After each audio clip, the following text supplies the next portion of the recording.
할렐루야. 네, 오늘 저녁에도 함께 기도하러 오신 여러분 환영하고요. 오늘도 하나님의 뜨거운 은혜 가운데 그렇게 기도하며 나아가는 시간 될 수 있기를 바랍니다. 올해 제 나이가 45입니다.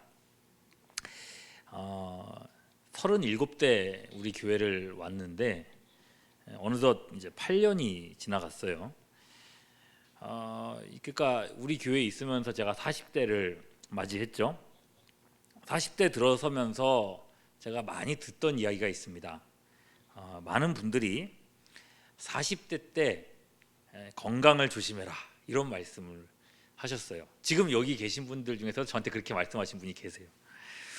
40대만 잘 넘기면 그 다음은 또 이렇게 괜찮게 또 살 수 있다고, 그때 참 건강 관리 잘해야 된다 이렇게 말씀들을 많이 하셨어요. 아니나 다를까 올해 이제 건강 검진을 하고 결과표가 딱 왔는데 깜짝 놀랐습니다. 결과에 이제 건강 지표가 이제 6가지가 있는데 무려 4가지 항목에 빨간 색깔이 쫙쫙쫙 돼 있는 거예요. 건강에 이제 위험 요소가 있다는 거죠. 대부분 이제 비만과 관련된 내용이었습니다. 뭐 허리 둘레도 그렇고, 뭐 고지혈증도 있다 그러고, 고혈압 전 단계라 그러고, 막 무시무시한 말들이, 야 이러다가 이런 정도면은 길 가다가 객사해도 할 말이 없겠구나 이런 생각이 딱 들 정도더라고요. 그래서요, 통지서를 받고 한 2-3일 있다가 충격에 딱 빠져 있다가 한 2-3일 정도 있다가 그냥 달리기를 시작했습니다. 네. 저희 집에서 교회까지 한 3km 정도 거리가 되는데 매일 그 거리를 이제 뛰어서 다녔어요. 뭐 어떻게 달리는지 뭐 그런 건 잘 모르겠고 일단은 그냥 뛰어보자, 그냥 무식하게 뛰어보자 그래가지고 뛰었는데 지금 이제 달리기를 시작한 지 한 2달쯤 됐습니다. 오늘 초미세먼지가 너무 심해가지고 오늘 못 뛰었고, 그 전에는 이제 한 번 빼고 계속 달렸어요. 그거 외에 이제 한 일은 이제 밀가루 끄는 거, 그 정도인 것 같아요. 여러분 놀라운 것은요, 그렇게 하니까 몸무게가 줄어들기 시작했다는 겁니다. 얼마나 줄었는지를 이제 보여드리려고 하는데요. 제가 검진을 했을 때 그 결과표에 나온 몸무게가 87.5kg이었어요. 거대했죠. 많이 비만이었고요. 그 처음에는 이제 뛰면서 저울에 올라가는 게 약간 좀 겁이 났습니다. 그래서 저울에 안 올라가고 한 2주 정도는 그냥 막 뛰다가 2주 후인가 용기를 내서 거울에 이제 올라가 봤습니다. 얼마가 나왔을까요? 85.4kg로 어느새 무게가 줄었더라고요. 그리고 뛰어주십시오. 좀 부끄럽긴 한데 제 몸무게라서 매일 이제 몸무게 자신감이 좀 생겨가지고 매일 몸무게를 체크를 했는데 85.1, 84.5, 84.3, 83.4, 83.1 하더니 82.1, 그리고 어제 아침에 이제 운동하고 나서 몸무게를 딱 재보니까 81.6kg가 딱 돼 있어요. 그러니까 87.5kg에서 한 6kg 빠진 거죠. 꽤나 빠진 겁니다. 뭐 경험하신 분들은 아시겠지만은 이게 굉장히 행복한 일입니다. 그죠? 행복하고 신나는 일입니다. 그리고 이 몸무게가 줄면서 몸의 여러 이 수치들에도 변화가 좀 왔습니다. 이건 보여드려도 되는 건지 모르겠는데 제 심박수예요. 심박수인데 혈압이 한 60에서 77 정도 이렇게 나오면은 안정 수치라고 하는데, 제가 쟀을 때 항상 80에서 90대 정도 나왔었거든요. 그런데 좀 높게 나왔죠. 지금은 언제 재도 이제 60대 초반으로 계속 이렇게 유지가 되고 있습니다. 신기하더라고요. 그리고 또 심폐지구력이라고 폐활량 관련된 수치도 있는데 이 수치도 지금 꾸준하게 이렇게 올라가고 있습니다. 달릴 때 숨 차는 게 점점 좀 줄어들고 있어요. 확실히 좀 편해지는 느낌이 있어요. 그리고 이제 이런 건 다 이제 수치상으로 나오는 거고, 가장 많이 이렇게 느껴지는 달라진 부분이 있습니다. 그게 뭐냐면 옷 입는 거예요. 옷 입는데 불편함이 참 많이 해소가 됐습니다. 좀 민망스러운데 달리기를 하기 전에 제 그 몸 상태와 지금 이제 2달 지나고 제 몸 상태가 좀 달라졌어요. 실제 사진을 제가 보여드리고 싶은 마음이 있었는데 그건 범죄가 될 것 같아서 제가 그려봤거든요. 그림을 그려서 이제 보여드릴 건데 그림도 마치 저를 보여드리는 것 같아서 되게 민망합니다. 이해를 해주시고요. 그림 한번 이제 한번 화면만 띄워주십시오. 제가 처음에는요 몸이 이랬습니다. 띄워주십시오. 죄송해요. 저렇게 생겼었어요. 그러니까 어떤 걸 보여주자면은 이 겨드랑이에서부터 이미 살이 여기까지 올라와 있어가지고 이렇게 내려가는 그런 통몸이었어요. 그랬는데 지금 이제 제가 거울을 보면은 어떻게 돼 있냐면은 저렇게 돼 있습니다. 여기서 이렇게 내려가가지고 튜브가 여기까지 있었던 튜브가 여기까지 내려가 있어요. 이 정도. 네. 이제 잡혀요. 안 잡혔거든요. 여기까지 이렇게 높여가지고 부끄럽습니다. 네. 그래서 이렇게 했을 때는 양복 셔츠를 입으면은 숙이지 않아도 그냥 이렇게 이 단추 사이사이가 이렇게 벌어져 있었어요. 불편했죠. 근데 지금은 좀 많이 편해졌습니다. 이렇게 숙여도 벌어지지 않고 아마 허리 둘레도 좀 줄었겠죠. 그러니까 여러분 매일 달리기를 하다 보니까 좋은 게 한두 가지가 아니에요. 야 진작부터 좀 할 걸 이런 생각이 좀 들 정도였습니다. 그래서 주변 사람들에게도 뭐 좀 건강 염려 있고 하면은 뛰어보라고 말하고 싶은 정도입니다. 자 여러분 지금까지 제가 하는 이런 주저리 하는 얘기를 들으시면서 아니 저분이 뭐 하시나 하는 그런 생각이 드시는 분들이 계실 것 같습니다. 아니 설교하시는 분이 강단에서 뭔 운동 얘기를 저렇게 하나. 저도 압니다. 근데 이 얘기는 꼭 이렇게 해드리고 싶었습니다. 제 설교를 잘 들어오셨던 분들은 아시겠지만 저는 개인적인 얘기를 설교 때 잘 안 합니다. 그런데 이번 경우에는 운동을 이렇게 하면서 제가 이렇게 막 좀 좋은 어떤 경험들을 하면서 문득 깨달은 내용이 하나 있어서 그런 거예요. 여러분 운동을 하면 좋은 점들이 참 많죠. 얼마나 유익한지 모릅니다. 저는 진짜 몸으로 체험을 하고 있습니다. 근데 사실 운동 뭐 좋은 거 모르는 사람이 어디 있겠습니까? 다들 뭐 건강 생각하면서 이런저런 모양으로 운동들 하시잖아요. 훌라후프를 돌리기도 하고 줄넘기를 뭐 여러 가지 하죠. 뭐 그죠? 자 이쯤 해서 이제 성경 얘기를 해보자면 사도 바울이 이 운동과 관련해서 이런 말씀을 했습니다. 디모데전서 4장 8절 말씀이에요. 이렇게 돼 있어요. 육체의 연습은 약간의 유익이 있으나 경건은 범사에 유익하니 금생과 내색에 약속이 있느니라. 여러분 잘 아시는 말씀이죠. 바울이 강조하는 포인트가 있어요. 육체의 연습, 운동이죠, 그죠? 뭔가 이렇게 뭐 훈련을 하고 이런 것들입니다. 육체의 연습에는 얼만큼의 유익이 있다 그럽니까? 약간의 유익이 있다 그랬어요. 바울 저분이 운동을 좀 안 하시나? 운동을 저렇게 저평가하나? 뭐 그런 건가? 아유 최윤 씨가 운동해 지금 잘난 척하고 있지. 좀 있어봐라 요요 온다. 이제 90kg 넘어간다. 뭐 이렇게 뭐 그런 얘기를 하는 건가? 근데 여러분 그렇게 생각하기에는 바울이 운동을 저평가한다 그렇게 우리가 생각하기에는 바울의 글을 쭉 살펴보잖아요. 곳곳에 운동과 훈련에 대한 이야기가 좀 꽤나 나오는 편입니다. 신앙을요 운동 경기에 빗대어서 설명하는 경우가 좀 많아요. 예를 들면 이런 거예요. 나의 달려갈 길, 그죠? 바울이 얘기하잖아요. 나의 표대를 향하여 나의 달려갈 길이 있다고. 마라톤 얘기하는 거거든요. 그리고 우리가 신앙생활할 때에 법대로 경기해야 승리관을 얻을 수 있다. 다 운동과 관련된 내용들이에요. 또 운동선수가 다름질하듯이 신앙생활도 다름질해야 된다고 바울이 그렇게 얘기를 했습니다. 그러니까 바울 역시도 운동의 중요성을 분명히 잘 알고 있는 사람이라는 거예요. 그런데도 바울은 이 육체의 연습이 얼만큼이에요? 약간의 유익이 있다고 말하고 있어요. 그럼 여러분 이제 여기서 우리가 딱 바울이 말하려는 포인트를 잡아야 돼요. 바울이 말하려는 건 무슨 말이겠습니까? 운동의 유익 분명 있지, 엄청나지. 그러나 그 유익이 약간의 유익처럼 보일 정도로 훨씬 더 탁월한 게 있어. 운동의 유익은 아무것도 아닌 것처럼 보일 정도로 훨씬 더 탁월한 것이 있는데 그게 뭐라는 거예요? 방금 읽었던 성경 구절, 경건이라는 거예요.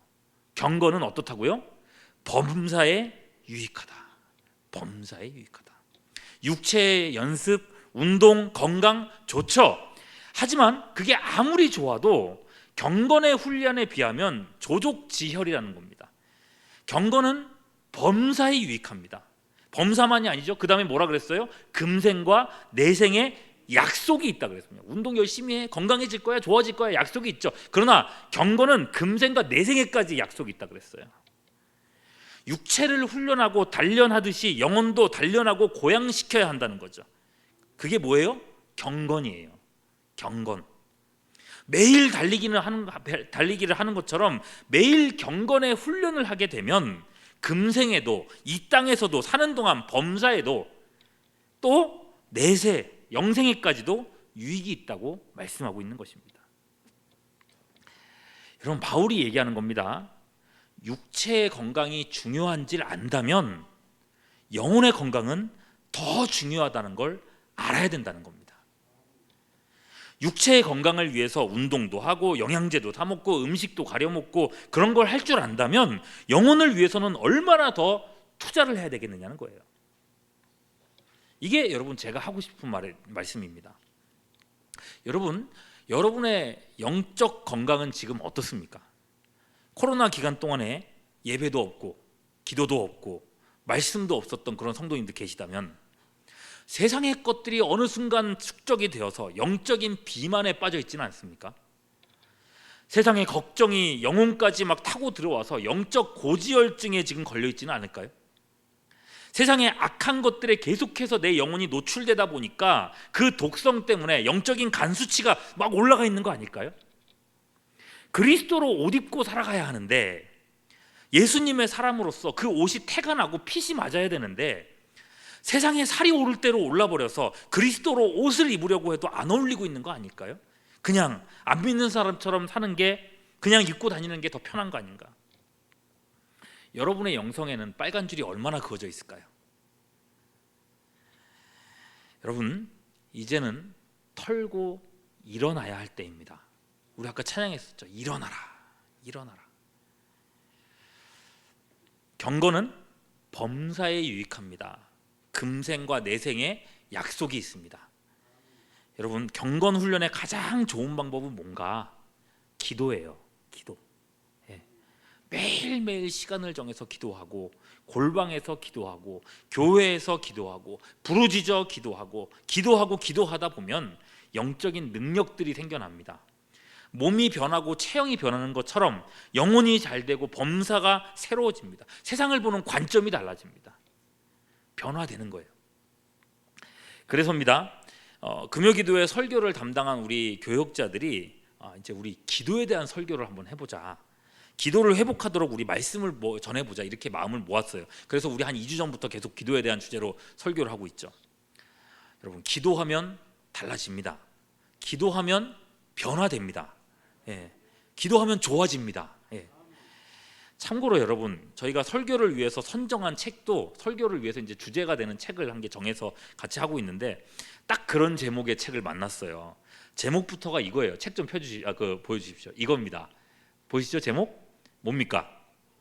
기도하면 달라진다. 확 오지 않습니까? 그죠? 기도하면 달라진다.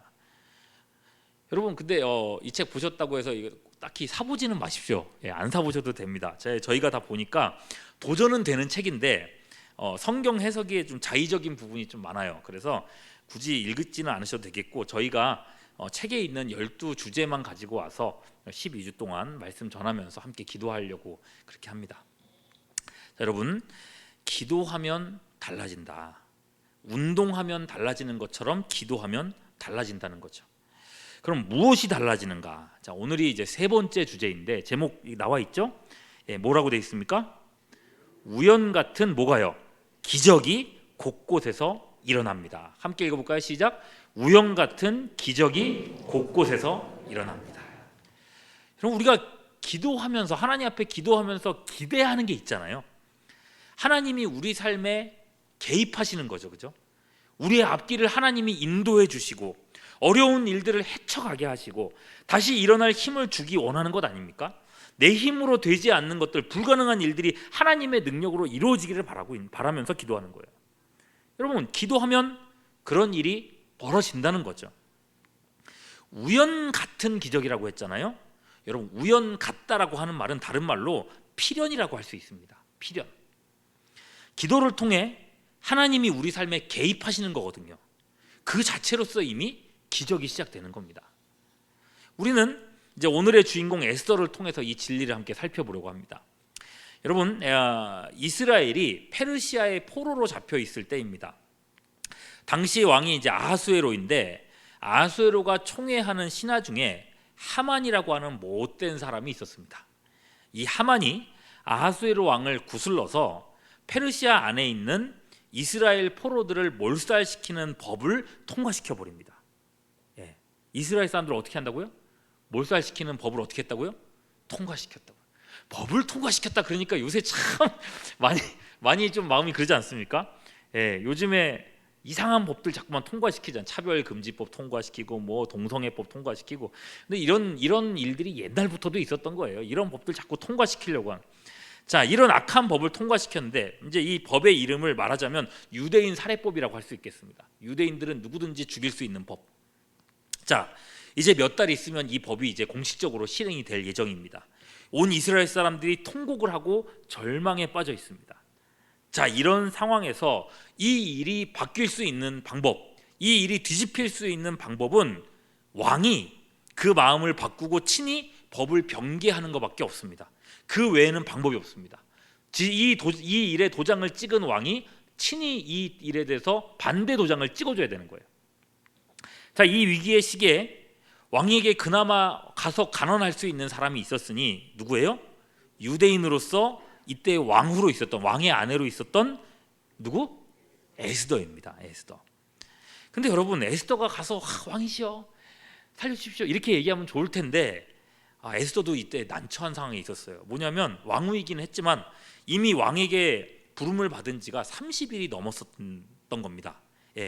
왕후라 할지라도 왕이 부르지 않았는데 함부로 그 앞에 얼굴을 비치면 어떻게 됐을까요? 죽었습니다. 그게 법이었어요. 큰일 났어요. 가만히 있으면 자기 민족이 몰살당하겠고, 그렇다고 무대 보러 왕 앞에 나서자니 너무 무모한 겁니다. 오히려 왕의 기분만 더 상하게 만들 수 있는 거죠. 이 사면초가의 위기예요. 어떻게 해야 되나? 도대체 어떻게 해야 되나? 자, 그럴 때에 여러분, 답이 정해져 있는 질문을 한번 드려보죠.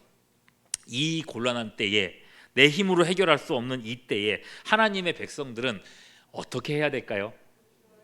그렇죠. 기도해야죠. 그죠? 자, 에스더도 그 답을 잘 알고 있었습니다. 그래서 여러분, 에스더 4장 16절 보시면은 에스더가요, 온 유대를 향해서 이렇게 얘기를 해요. 당신은 가서 수산에 있는 유다인들을 다 어떻게 하고요? 모으고 나를 위하여 금식하되 어떻게 하라고요?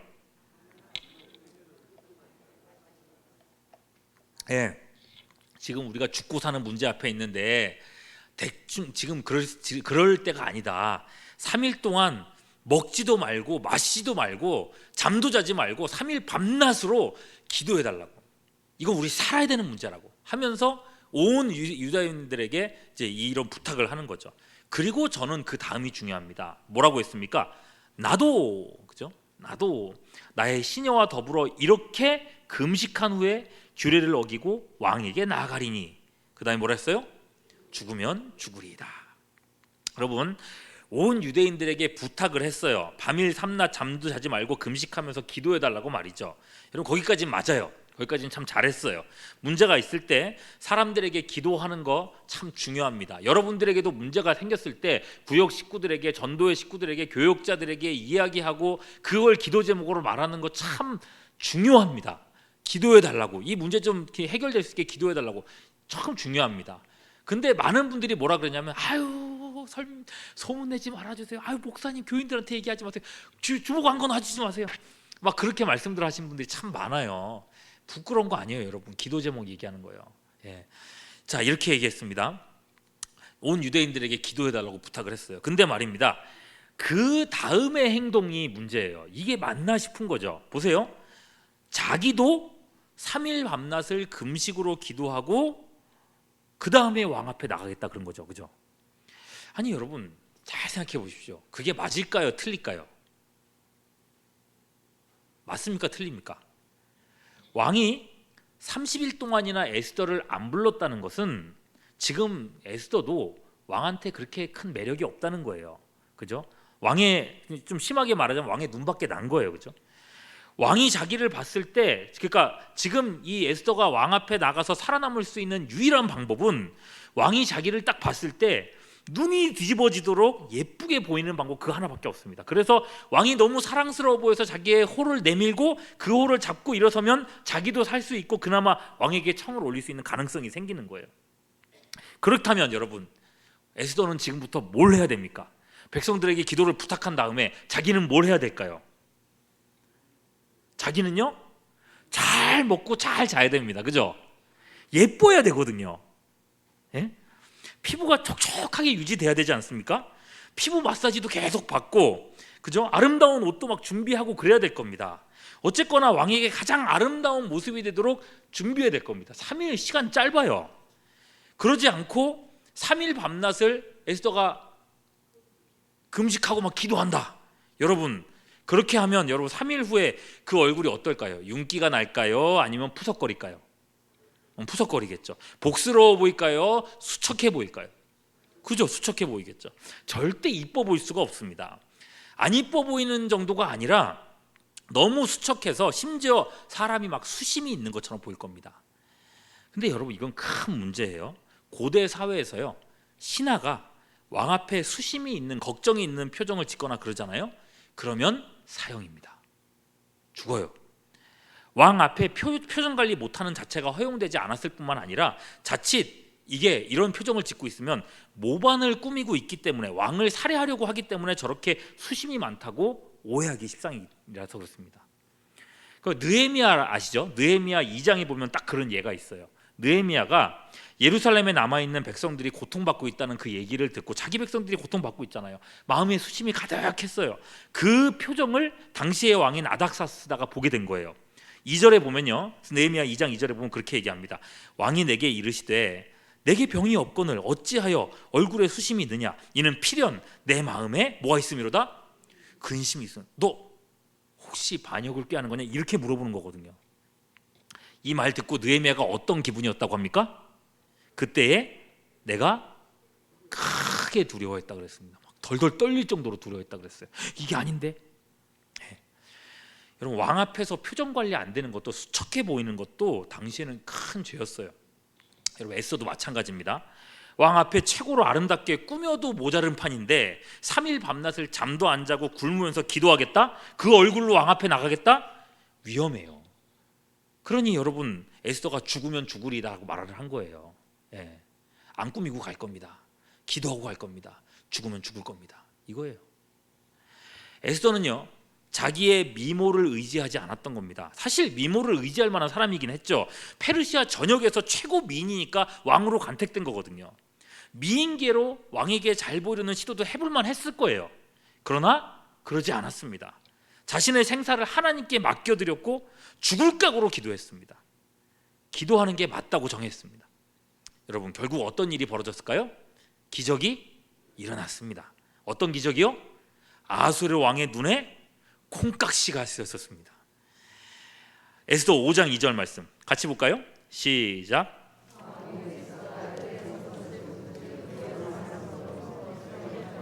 금규를 그에게 내미니 에스더가 가까이 가서 금규 끝을 만진지라. 자, 어땠다고요? 에스더를 딱 본 순간 어떻게 보였어요? 그냥 사랑스러웠어요? 매우 사랑스러웠어요. 3일 굶고 수척하고 푸석푸석해진 사람인데 그렇게 아름다워 보일 수가 없었다는 거예요. 그래서 여러분, 살아남게 됐죠. 자, 여러분, 이뻐 보이려면 어떻게 해야 되겠습니까? 화장품 바르고 옷 입고 막, 여러분, 이게 농담 같이 들리지만은 사실 베드로가 그렇게 얘기를 했어요. 베드로 전서 3장 3절 4절 여러분 나눠드린 용제는 없는데 앞에 있으니까 한번 같이 한번 읽어보겠습니다. 시작.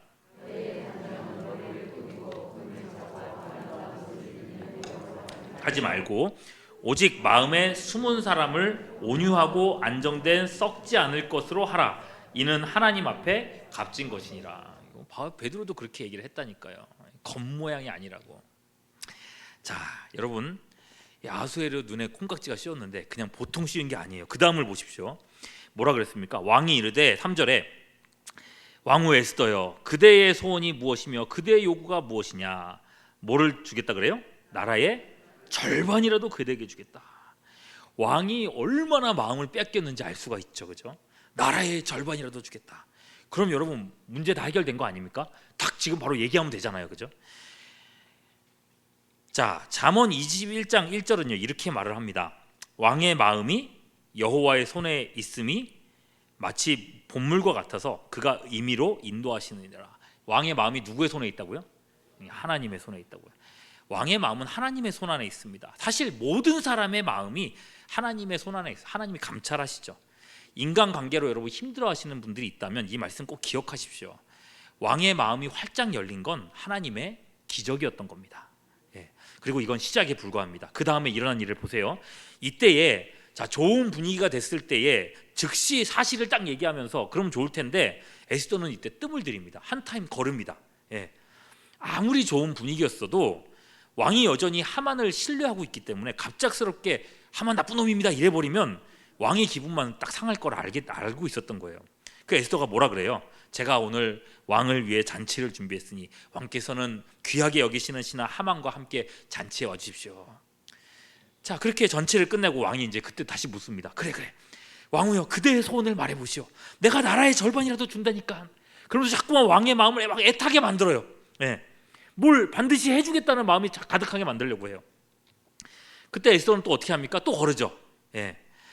한 번 더 대답을 미룹니다. 내가 내일도 잔치를 베풀 테니까 왕께서는 하만과 함께 다시 잔치에 와주십시오. 내일은 제 청을 올려드리겠습니다. 이게 여러분 센스예요. 이게 지혜예요. 왕의 심중을 읽고 신중하게 생각할 수 있는 지혜, 조급한 마음을 누르고 다음 수를 생각하는 지혜죠. 여러분 이 급박한 와중에 도대체 이런 지혜가 어떻게 생겨났겠는가? 어떻게 생겨났겠어요? 지혜가 어떻게 해서 생겨났겠어요? 야고보서 1장 5절 말씀 같이 읽습니다. 시작. 너희 중에 누구든지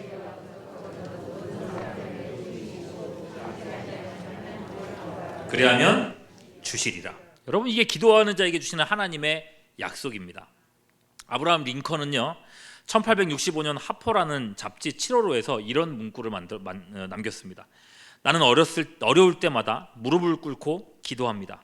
나는 충분한 지혜가 없었지만 기도하고 나면 특별한 지혜가 머리에 떠오르곤 했습니다. 앞서 여러분 느헤미야 말씀드렸었죠. 아닥사스다 왕 앞에서 수심 있는 표정을 보였고 위기에 처했습니다. 여러분 그 순간에 느헤미야가 뭘 했는가? 느헤미야 4장 2절 말씀입니다. 왕이 내게 이르시되 그러면 내가 무엇을 원하냐 하시기로 내가 뭘 했어요? 곧 뭐라 그랬다고요? 하늘의 하나님께 묵도했다. 이 구절이 없나요? 네. 하늘의 하나님께 묵도했다 그랬어요. 그 순간에 하나님 앞에 기도했습니다.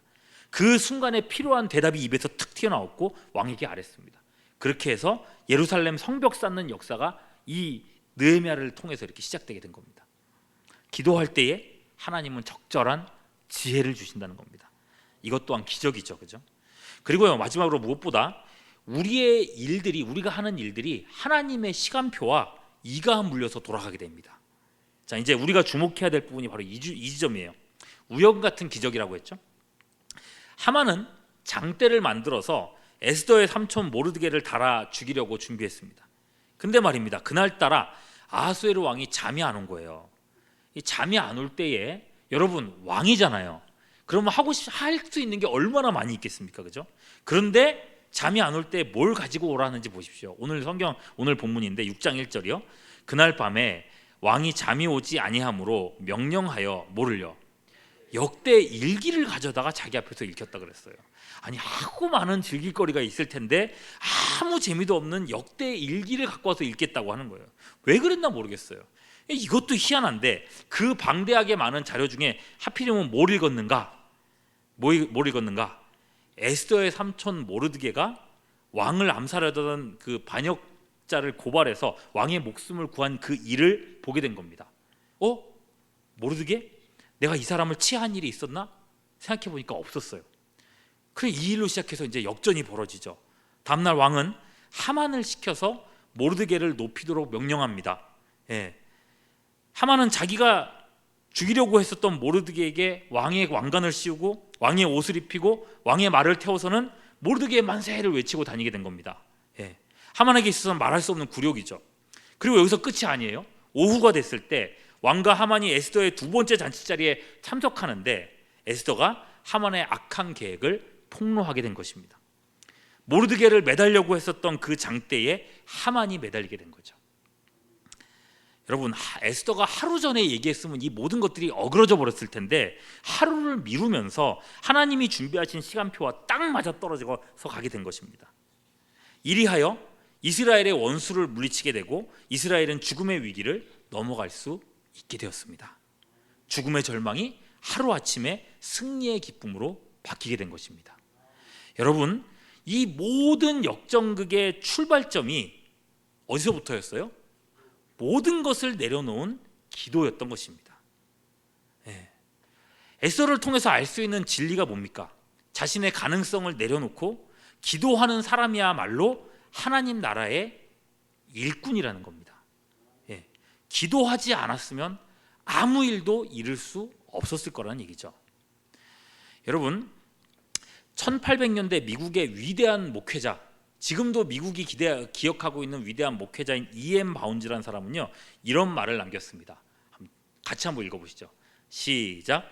기도하지 않는 일꾼은 하나님 나라의 방해꾼이다. 한 번 더 읽어봅시다. 시작. 여러분, 이번 주부터 3주 동안 이제 직분자 선거를 합니다. 직분자 왜 세웁니까? 하나님이 직분 왜 주셨습니까? 충성되이 여기서 주셨어요. 근데 뭐 하라고 주신 걸까요? 오늘 주제대로 기도하라고 주신 겁니다. 그죠? 기도하라고.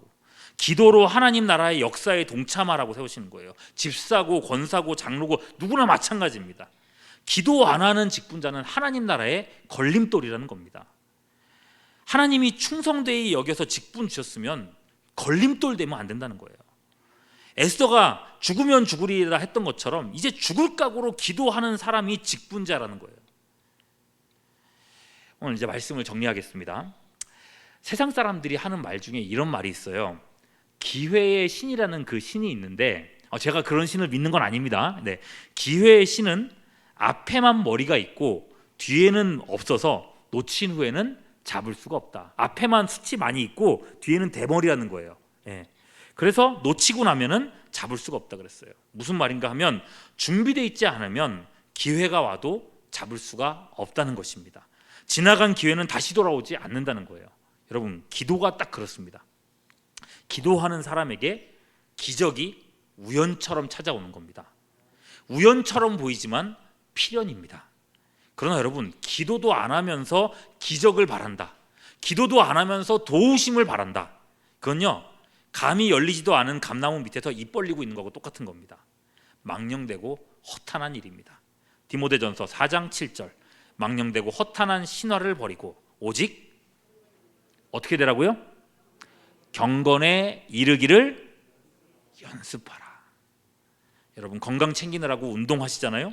몸에 좋은 약들 찾아 드시잖아요. 이제 우리 각자의 영적 건강을 위해서, 내 영혼이 살기 위해서, 내가 범사에 잘되고 강건하기 위해서, 하나님과 같은 하나님의 기적과 같은 은혜를 누리기 위해서 기도하는 우리 모두가 될 수 있기를 주님의 이름으로 축원합니다. 기도하겠습니다. 오늘 우리의 영혼을 새롭게 하여 주시옵소서. 기도의 문을 열어 주시옵소서. 나의 가능성과 내 아집을 내려놓고 전능하신 주님 앞에 내 모든 문제를 맡겨드리게 하여 주시옵소서. 비둔하고 눈 어두워 멸망에 가까운지도 몰랐던 엘리 제사장처럼 영적 무기력에 빠진 사람들이 너무 많습니다. 마른 뼈들처럼 시들은 성도들의 마음에 생기를 불어주시고 하나님 나라 역사를 위해 우리 모두를 사용하여 주시옵소서. 오늘도 주님을 의지하고 우리 구주 예수 그리스도의 이름으로 기도하옵나이다. 아멘.